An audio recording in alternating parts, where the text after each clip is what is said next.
Oke, Ibu ucapkan selamat malam untuk kita semua. Salam sehat selalu. Ini kita pertemuan yang ke berapa ini ya? Ini pengganti ya, di pertemuan kita yang kelima, di materi kita, di perkuliahan kita yang minggu lalu, 2 minggu yang lalu ya, pas tanggal 11 Oktober kemarin. Jadi Ibu gantikan ke hari ini, tepatnya juga di hari Kamis tanggal 28 Oktober. Oke, semangat masih semua kan? Harus semangat, karena hari ini masih hari Sumpah Pemuda. Kan pemudi, jadi harus pantang menyerah.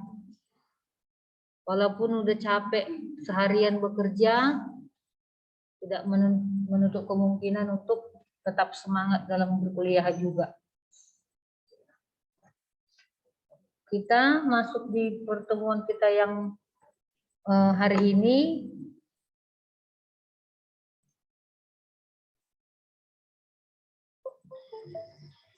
Dalam mata kuliah ekonomi mikro pada keseimbangan pasar. Nah, kenapa? Keseimbangan pasar ini pada dasarnya, kalau dikatakan keseimbangan, berarti ada balancing, ada pertimbangan, dan juga ada keserasian, selaras, sepadan, sama, seperti itu. Jadi, apa maksudnya dalam materi perkuliahan kita hari ini tentang keseimbangan pasar? Bagaimana untuk tingkat harga dan jumlah kuantitas ataupun terhadap barang maupun jasa itu nilainya sama, baik itu terhadap penawaran dan juga permintaan. Begitulah untuk dalam kegiatan sehari-hari dalam kegiatan ekonomi. Nah, capaian pembelajaran kita untuk di materi kita hari ini, yaitu bahwa mahasiswa mampu mengetahui keseimbangan pasar dan faktor-faktor pembeli dan penjual pada suatu barang. Jadi, selain kita mengetahui apa-apa saja itu keseimbangan pada pasar, terus apa-apa saja faktornya. Oke? Nah, Dana, suara Ibu kedengaran nggak? Dengar, Bu. Oke.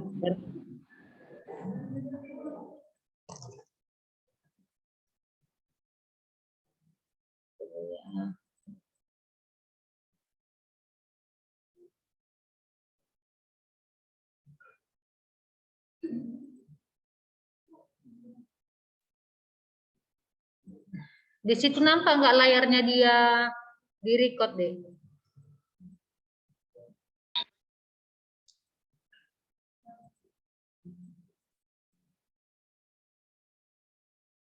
Kelihatan nggak? Oke, kita lanjut aja.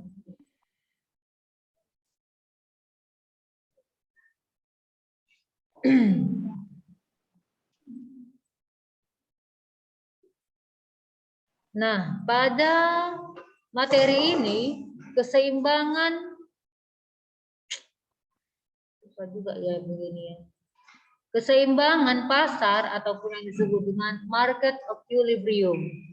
Dikatakan di sini bahwa apabila jumlah barang yang diminta itu ataupun yang ada pada pasar dengan jumlah barang yang ditawarkan itu secara matematis adalah sama. Jadi PS sama dengan PD. QS sama dengan QD. Jadi jumlah pada ataupun jumlah maupun harga pada permintaan itu akan sama dengan jumlah dan harga pada penawaran. Itulah maka disebut dia harga keseimbangan pada pasar. Nah, di sini tidak jauh beda juga bagaimana bahwa dikatakan konsep keseimbangan pasar itu dapat disebut sebagai kesepakatan antara pembeli dan si penjual ataupun antara si konsumen dan si produsen. Bagaimana kesepakatan mereka ada titik terang ataupun ada titik keseimbangan di saat si penjual memberikan penawaran yang sama dengan si pembeli dengan meminta barang yang sama juga.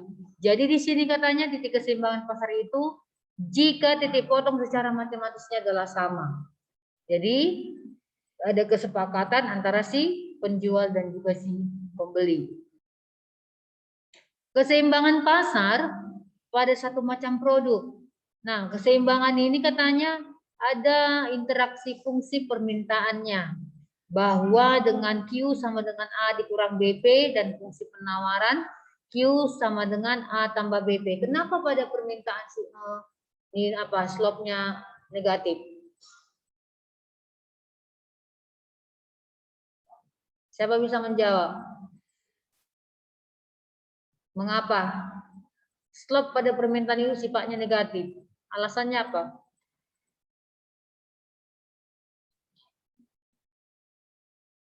Apa alasannya? Kan itu disebut Q sama dengan A dikurang BP pada permintaan. Karena itu bentuk umum fungsi permintaan. Bentuk umum fungsi permintaan. Kenapa dia harus slope negatif? Karena ada itu dasarnya. Bahwa jumlah dan hubungan antara jumlah dan juga kuantitas dan jumlah itu adalah berbanding terbalik. Makanya nilainya adalah negatif. Itulah pada permintaan. Kan kita ingat bahwa di saat harga naik, maka jumlah menurun. Di saat jumlah naik, maka harga menurun. Kan berbanding terbalik. Sementara kalau pada fungsi penawaran dia positif, karena apa? Karena hubungan antara harga dan juga kuantitas yang ditawarkan itu berbanding lurus. Makanya kan kurvanya tetap tegak lurus kan ke kanan terus. Kalau dia berbanding terbalik kan akan menyusut makin ke bawah seperti itu. Makanya dia sifatnya negatif dan juga positif terhadap penawaran dan pada permintaan dia negatif. Di sini katanya, di mana jumlah produk yang diminta itu pada konsumen sama dengan jumlah produk yang ditawarkan. Maka QD sama dengan QS ataupun harga produk yang diminta itu sama dengan produk yang ditawarkan.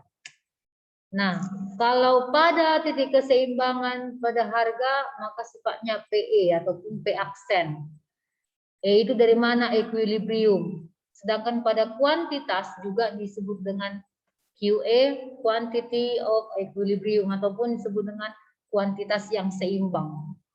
Ya, jadi kalau dia masih D sama S, berarti belum ada perubahan. Sedangkan kalau seimbang berarti Q aksen ataupun P aksen ataupun QE ataupun PE.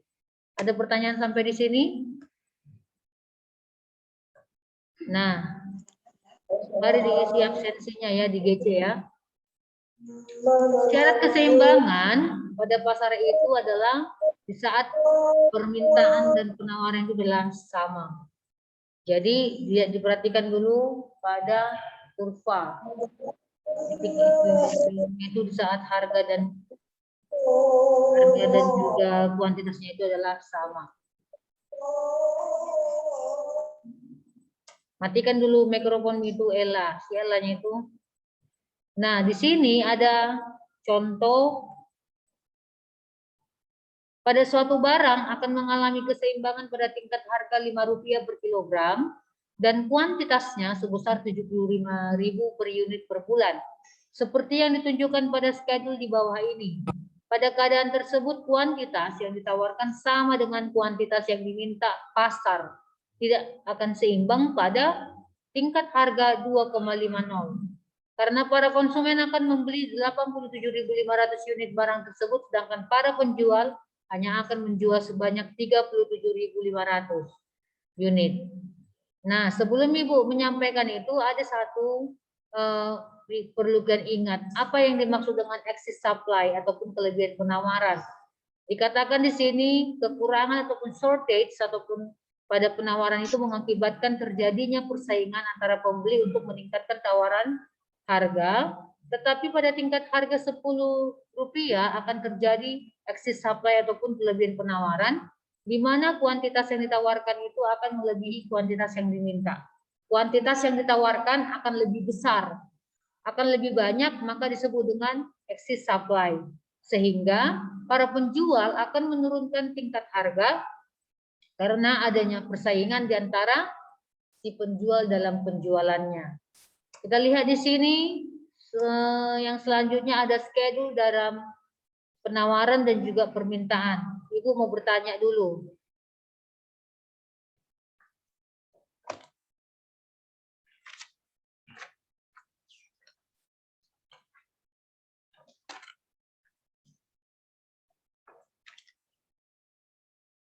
Mana Aisyah Putri?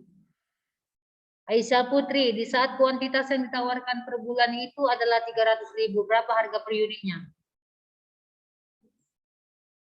Kuantitas yang ditawarkan adalah 300.000. Maka harga per unitnya berapa?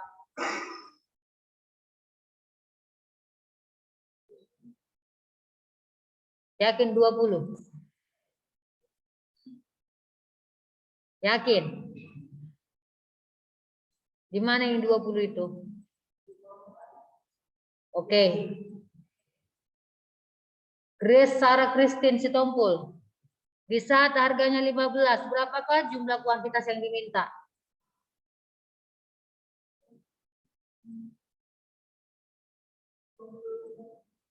$20? 25 apa?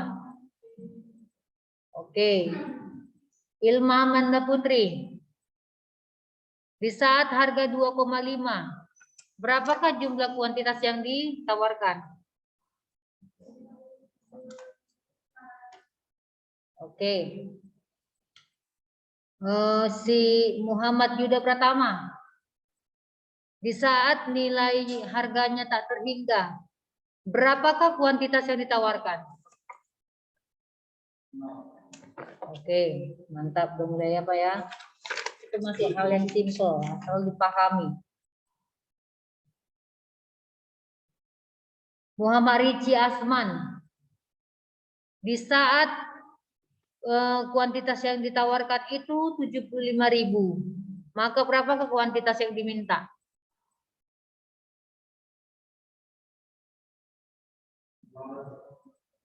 Berapa? 75.000. Kuantitas yang ditawarkan berarti harganya kuantitas yang diminta berapa?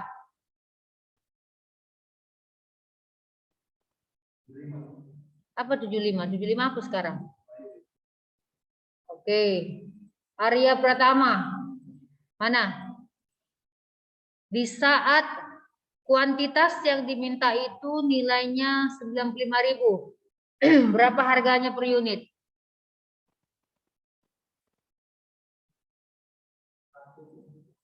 Oke, berarti dalam untuk penentuan ataupun membuat nilai terhadap permintaan dan penawaran terhadap schedule, udah paham semua ya. Jadi perhatikan dia. Dalam schedule ini, berapakah nilai titik keseimbangannya?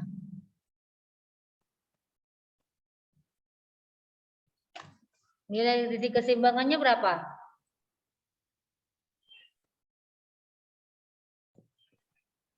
Berapa? Nilai titik keseimbangan berapa? 5.000, Miss. Enggak lah. Nilai titik keseimbangannya berapa? 75.000, Miss. Iya, 75.000 karena kan tadi kan syarat daripada titik keseimbangan itu jika harga itu sama dengan permintaan dengan penawaran dan juga kuantitasnya yang pada permintaan dan penawaran juga sama. Jadi di sini kan yang sama dia kuantitas yang diminta dan juga kuantitas yang ditawarkan adalah sama. Sehingga dengan nilai 75.000 pada permintaan dan penawaran maka harga per unitnya jadi berapa? Berapa? Miss. 5. Ini dilihat ya. Oke, kita lanjut.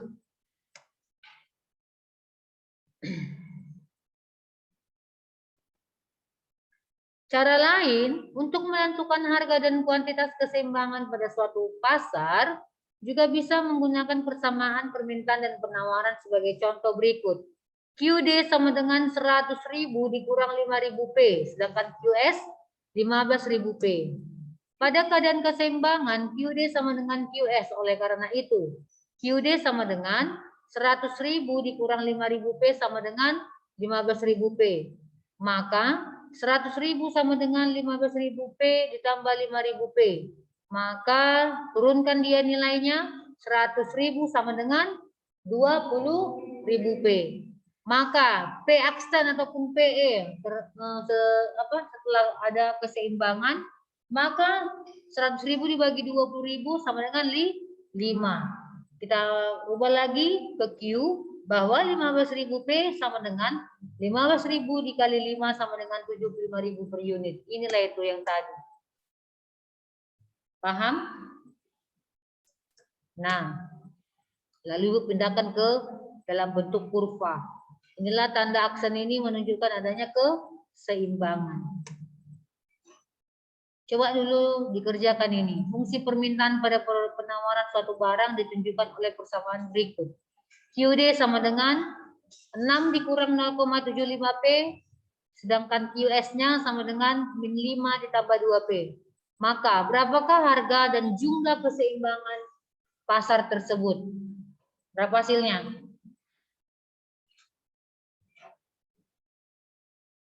Kan tadi rumusnya adalah sama dengan antara kuantitas ataupun harga adalah sama.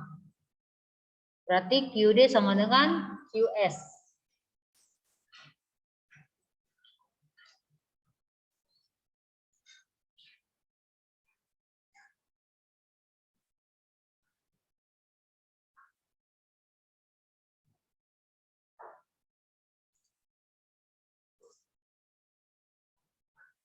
Berapa hasilnya?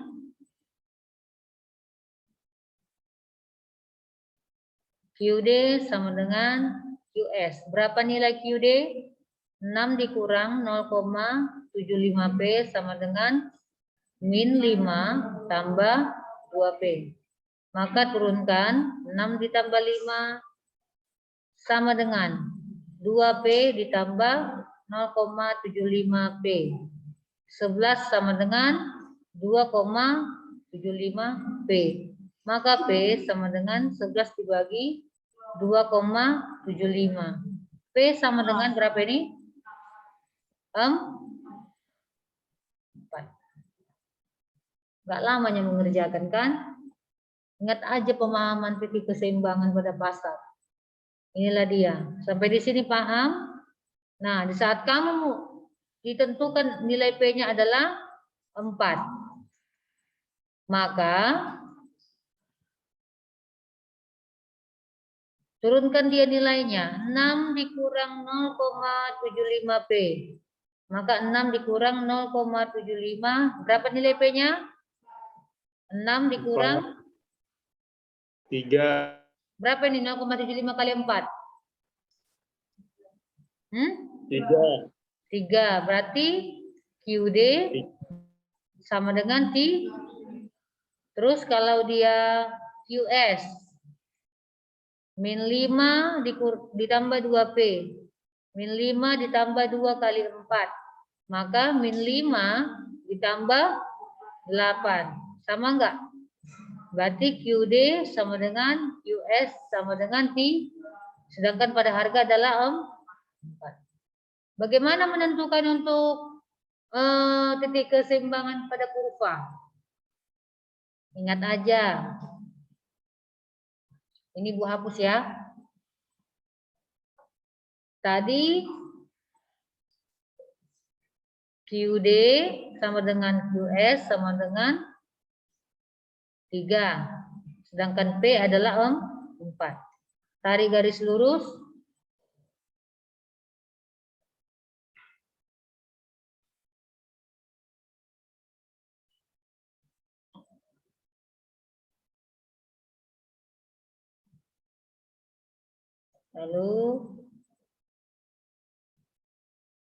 Lalu kita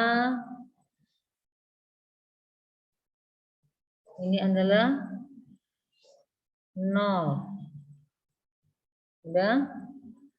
Sedangkan di sini nilai apa? Y. Walah.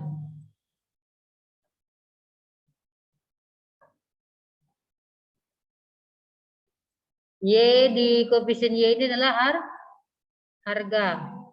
Maka pada harga kita anggap di sini 4, sedangkan ini 1, 2, 3, 4. Di sini 1, 2, 3. Ini nilainya 3. Maka kita tarik garis lurus. Anggap ini lurus ya. Inilah yang disebut dengan E. Oke? 3,4 pada titik keseimbangan pasar. Paham sampai sini? Jadi titik keseimbangan pada pasar itu berlaku pada jumlah barang yang ditawarkan. Berarti QS ataupun QD. Berarti QS sama dengan QD sama dengan QS. Sedangkan pada harga juga sama. Jadi nanti kalau harganya sama, berarti kuantitasnya juga bisa ini, ya. Jadi sampai di sini paham? Ada pertanyaan? Tidak ada. Kita lihat lagi. Sudah Ibu selesaikan. Nah, ini keseimbangan pasar dalam 2 macam produk. Ada substitusi, barang pengganti. Bagaimana kita mengkonsumsi beras digantikan dengan gandum. Atau kita menggunakan bahan bakar minyak tanah menjadi gas. Atau kita menggunakan mengkonsumsi kopi ke minum teh. Atau kita mengkonsumsi sepatu kita gantikan dengan sendal, bisa. Apalagi yang kira-kira selain apa? Kalau untuk sekarang kayak virus sekarang ini kita nggak bisa pakai APD, apalagi tidak pakai masker, kan seperti itu. Jadi ada substitusinya, ada penggantinya ataupun barang pengganti yang digunakan untuk memenuhi kebutuhan hidup. Begitu juga dengan komplementer ataupun pengganti ataupun pelengkap. Komplementer itu pelengkap. Ini kan salah satu juga faktor-faktor yang mempengaruhi daripada apa? Permintaan ataupun penawaran itu sendiri. Kan minggu-minggu lalu kan sudah kita pelajari kan? Nah, terus kita lanjut lagi bahwa syarat titik keseimbangan itu nilainya tetap P dan Q adalah positif. Dan jika hanya berlaku titik yang memenuhi syarat bagi sesuai dengan ciri-ciri dari kurva permintaan maupun kurva penawaran itu sendiri. Itulah yang menjadi syarat titik keseimbangan pasar. Nah, di sini ini Ibu anggap selesai aja nih ya. Karena ini pada contoh soal juga sih. Dia titik keseimbangan dengan fungsi permintaan QD sama dengan 10 dikurang 6 PD dan fungsi penawaran QS sama dengan min 20 ditambah 0,4 PS. Ini Ibu anggap selesai. Nah, pada keseimbangan pasar juga yang mempengaruhi itu apa saja. Pertama, pendapatan. Pendapatan itu bisa dipengaruhi terhadap titik keseimbangan. Tapi nanti dia, kalau tadi kan fungsi permintaan itu adalah QD sama dengan A dikurang BP. Jadi kalau dia pada pendapatan itu, dia akan mempengaruhi, berarti dia ditambahkan. Kalau dia pakai pajak, disimbolkan dengan T daripada tax, ya kan? Pajak. Maka dia ditambahkan, berarti A dikurang BP ditambah T. Seperti itu. Jadi nanti kalau ada Ibu nanti bikin soal, kamu kerjakan itu kemarin ada itu ya, setelah kena pajak, tugas kemarin, ingat, kalau kena pajak dia kamu tambahkan, tapi kalau dia disubsidi maka kamu kurangkan, karena kan subsidi itu bantuan ataupun potongan harga yang telah diberikan oleh pemerintah, kebijakan yang diberikan untuk mengurangi nilai harga pokoknya, ya, itulah. Jadi A dikurang BP ditambah T, itu setelah terjadi kena pajak. Tapi kalau belum kena pajak berarti A dikurang BP. Ingat fungsi permintaan. Ingat dulu apa fungsi permintaannya, diketahui, lalu kalau kena pajak ditambah dengan berapa unit dia dinaikkan. Kalau pajak, tapi kalau subsidi berapa unit dia dikurangkan ataupun disubsidi, maka A dikurang BP dikurang subsidi S. Bisa ya sampai di sini ya, kurangkan dia. Ingat subsidi dikurangi, tapi kalau pajak akan ditambahkan. Oke. Nanti kamu baca-baca lah ini. Sama juga, ini kan ada ibu bikin P aksen sama dengan A tambah BQ dikurang S. Oke, ada juga ininya. Habislah pertemuan kita untuk di hari ini. Kelebihan kalian nggak pala ibu suruh kalian mengerjakan. Kita mengejar waktu. Sampai di sini ada pertanyaan? Ada? Kalau nggak ada,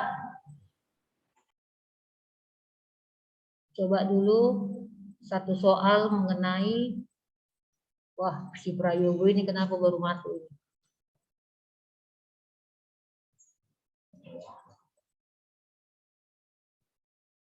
Coba dulu kalian kerjakan ya. Bentar ya.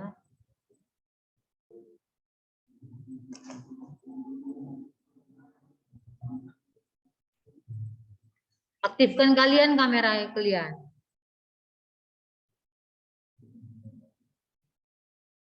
Ada siapa yang bawa buku? Enggak ada. Siapa yang bawa? Buku. Oke, kalau nggak ada ibu yang kasih, tuliskan. Di situ sama yang di Zoom juga ya.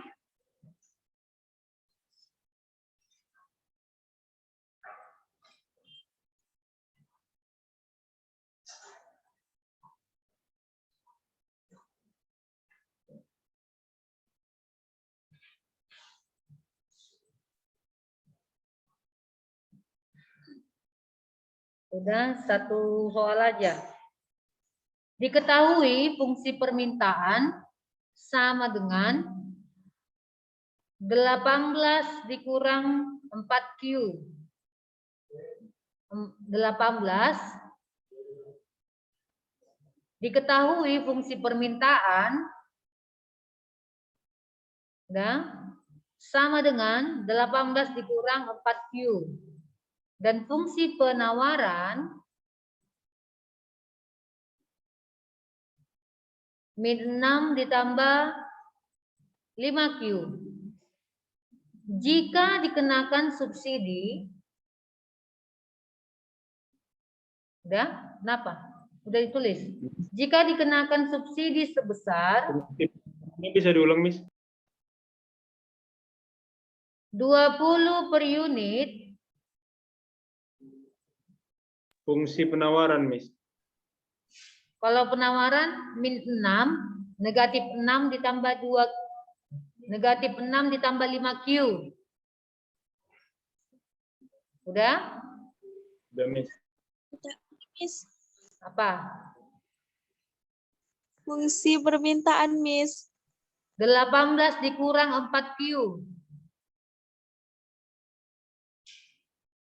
Udah?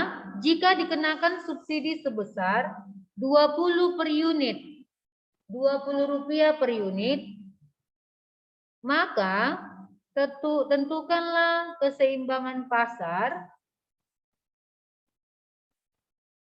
Maka tentukanlah keseimbangan pasar sebelum dan sesudah subsidi. Ingat, ada subsidi. Sebelum dan sesudah subsidi.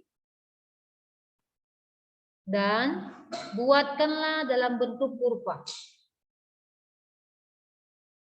Buatkanlah dalam bentuk kurva keseimbangan pasar. Kerjakan sekarang, Ibu tunggu jawabannya. Udah?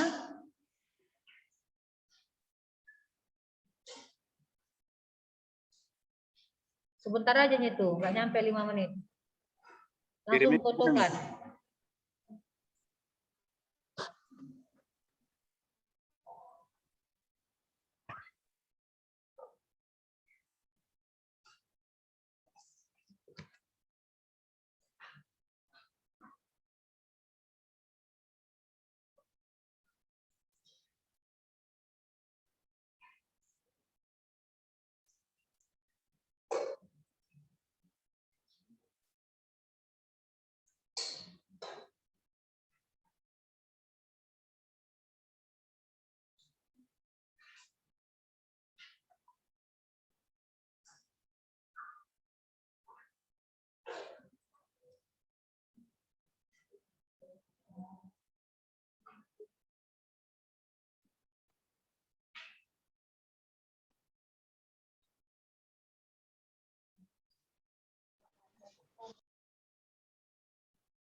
Berapa hasilnya?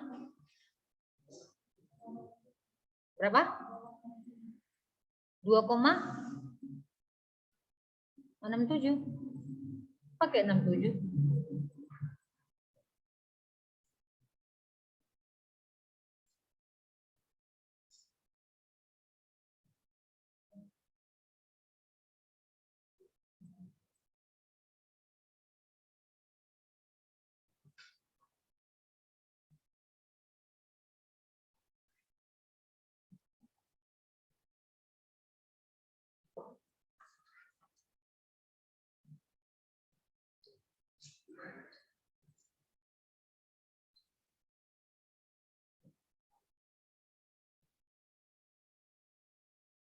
Ini Bu tutup ya yang di Zoom ya.